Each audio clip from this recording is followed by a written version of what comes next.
Happy Kidney Month, NephU community, and welcome to the Hot Topics in Nephrology podcast. I'm Jeff Lockwood with the NephU medical team, here with the man who spends the entire year thinking about the month of March, nephrology writer and editor, Mark Newman. Every month, Mark keeps us up to date on the latest hot topics in nephrology. And this month, we've got a couple of pretty good topics. But before we get to those, it is a great time to raise awareness of kidney disease, which is estimated to affect nearly 37 million Americans, which is roughly 1 in 7 US adults, or about 14% of us really, who are thought to have some sort of chronic kidney disease. And Mark, I think the more terrifying stat really is that approximately 9 out of 10 adults with CKD don't even know they have it. Which brings me to my question for you, which is around awareness. Do you guys have any big awareness activities happening in your area since it's Kidney Month?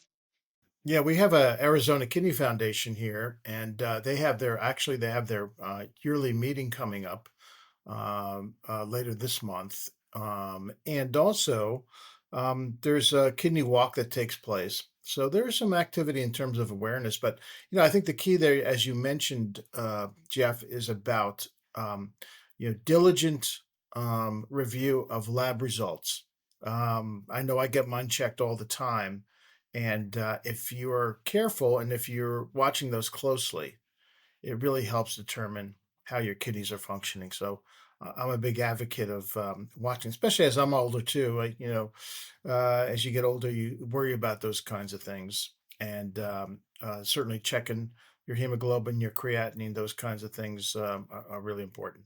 Recently, I was driving down the highway and I saw a billboard that mentioned getting your kidneys checked, which I thought was very timely given that we are in March. And I'll give a shameless plug to our listeners. We do have a ton of great nephrology education right here on NephU. So if you're looking for something to read or watch for Kidney Month, dig through there and check it out. Now, today, Mark will give us an update on the federal nomination process for a couple of major healthcare posts like the NIH and the FDA, and we'll talk about how those individuals might impact future research in kidney care, which I know has been quite the topic of discussion lately. We'll also cover a recent report in the New York Times about how transplant centers don't always abide by the wait list. Now, really, we still don't know much about the overall direction of the Department of Health and Human Services under new Secretary Robert Kennedy, whose recent focus has been a lot on that measles outbreak in Texas. And hearings have not yet taken place for TV host Mehmet Oz to run the Centers for Medicare and Medicaid Services, or CMS, which does manage the payment model demonstrations for kidney care, including new transplant model that we've talked about before, the Increasing Organ Transplant Access, or IOTA, as we've referred to it, and that starts July 1st. Thanks, Jeff. This ongoing nomination process for important healthcare posts may have limited appeal to our nephew readers because so much of it boils down to partisan politics. But these individuals who are being evaluated by Congress will hit important federal agencies that will impact the ESRD program and the growth of transplantation, I believe. While Kennedy has already been approved by Congress to run HHS, hearings were held on March 5th and 6th for Dr. Martin McCary, nominated to be the Commissioner of the Food and Drug Administration, and for Jay Bhattacharya, nominated to be Director of the NIH. I assume that the Democrats and Republicans had different objectives during the hearings.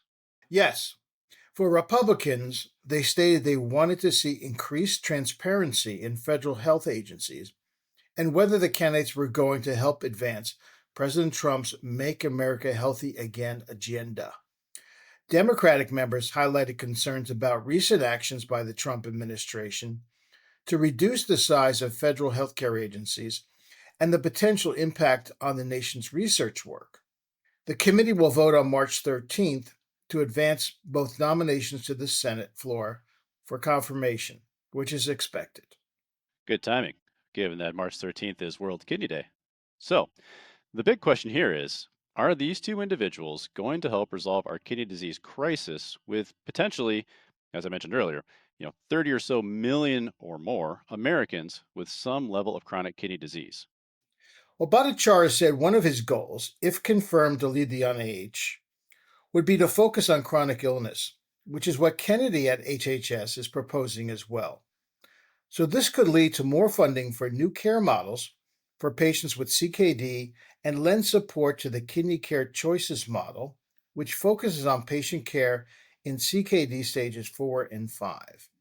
He also said he would prioritize NIH funding for biomedical research and limit, quote, risky, unquote, research. Now, that could have an impact on future studies in kidney care, including stem cell research and xenotransplantation, but it is not clear. And this could be a concern for federal funding since xenotransplantation is now becoming a potentially new pathway to help relieve the wait list for kidney transplants. Right. But I think any solution to getting patients off dialysis will, at the end of the day, win support. As we reported in our last podcast, two companies have asked the FDA to allow the start of clinical trials in xenotransplantation. One company, called United Therapeutics, received approval in early February by the FDA to start a trial. According to reports, the company plans to evaluate its pig kidneys first in 6 patients with end stage renal disease and then in as many as 50. I bet that's good news for those centers that have been pushing to develop xenotransplantation. We know that last patient with a pig kidney transplant, Tawana Looney, would be glad to hear that at least. As she would, Jeff. Looney, who lives in Gadsden, Alabama, received her pig kidney transplant on November 25th and has, to date, set the record for the longest surviving patient with a porcine transplant. And Looney had already been waiting 8 years for a kidney. So, how might this benefit others on the wait list? Yes, that is part of the challenge for those waiting for a kidney. Even with Looney's ability to be at the top of the list, because she had already donated a kidney to her mother, she remained on the list for such a long time. And how patients get picked from the waiting list for a kidney was a subject of a New York Times piece published on February 26th entitled Organ Transplant System in Chaos as Waiting Lists Are Ignored. The article reviewed how transplant centers, with the help of organ procurement organizations, might jump around on the wait list to find the best candidate for the organs they have available. So, that means patients could be near the top of the list for that available kidney and still not get one. Exactly. And that's what the NYT looked at in its investigation. In essence, transplant centers have to keep an eye on the performance rating based on graft survival or successful transplants when contemplating use of an organ that they feel might not survive in certain individuals who may be more ill than others. Those transplant success rates are reviewed by the federal government and insurers. So, to increase the success of transplanting a donated, healthy organ, these OPOs and transplant centers would work together when one became available. To protect the viability of the organ, the OPOs had a hot list, as they called it, of favorite hospitals that they knew could take the organ quickly and do a transplant. So they skip over patients who may be on or near the top of the list and look for a better candidate. Here is a quote from the New York Times article. For decades, fairness has been the guiding principle of the American organ transplant system. Its bedrock, a national registry, operates under strict federal rules meant to ensure that donated organs are offered to the patients who need them the most, in careful order of priority. But today, officials regularly ignore the rankings, leapfrogging over hundreds or even thousands of people when they give out kidneys, livers, lungs, and hearts. These organs often go to recipients who are not as sick, have not been waiting nearly as long, and in some cases are not on the list at all, a New York Times investigation found. Last year, officials skipped patients on the waiting list for nearly 20% of transplants from deceased donors, 6 times as often as a few years earlier. It is a profound shift in the transplant system, whose promise of equality has become increasingly warped by expediency and favoritism. In discussing the role of hospitals in directing use of the organs, the NYT said, these hospitals have extraordinary freedom to decide which of their patients receive transplants, regardless of where they rank on the waiting list. Some have quietly created these separate hot lists of preferred candidates. You mentioned that earlier. Yeah, that sounds like a major problem. This system was created to bring about or offer fairness in allocating precious resources like organs, but is controlled by these OPOs and hospitals who are focused on surgical success and outcomes versus who really deserves to get the organ. It also leaves a black eye on the United Network for Organ Sharing, the national organization that is in charge of managing this allocation system.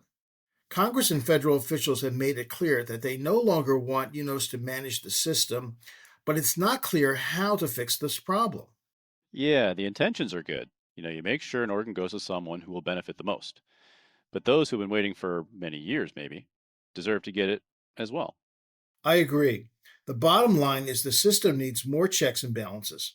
Yeah, and that's a tough situation to try and figure out, especially given the number of factors that goes into making these sorts of determinations. Hopefully a fair solution can be found and benefit all those awaiting organs. But I guess, like always, we'll just wait and see what materializes. I think the key there, Jeff, to remember also, of course, is that this is a limited resource. I mean, we have over 80,000 people on the wait list waiting for that kidney, and we have limited donations. I mean, whether it's a living related donation or even deceased donors. So you have a limited resource, and now you have potentially, sort of collusion between transplant centers and these OPOs to skip people that they feel that won't do the best with those limited resources. So the intent is good, as was mentioned, by the way, in the New York Times article. The intention is to give the best organ to the people who will be able to use it most effectively. But if you're the person that's on that wait list for 5 or 6 or 7 years and you're at the top and you're ready to receive that organ and you're denied it, that has to be resolved, in some way or another. And I think that's the key. And I think that's the point of this article. Yeah, and it's a tough spot to be in some cases. You are picking who gets the organ, and that may not always be cut and dry. Well, Mark, thanks as always for joining us as we continue to watch the development of President Trump's healthcare leadership team. These are some important spots to fill, and with some major responsibilities that impact our kidney community. And I'm sure we aren't done discussing our transplantation system, so we'll look forward to updates in the future. And of course, a big thank you to the NephU community for listening in. Be sure to like and subscribe to all the NephU podcasts on the major podcast hubs. I hope you all enjoyed the conversation, and be sure to join us next month so Mark can keep us up to date with the latest hot topics in nephrology.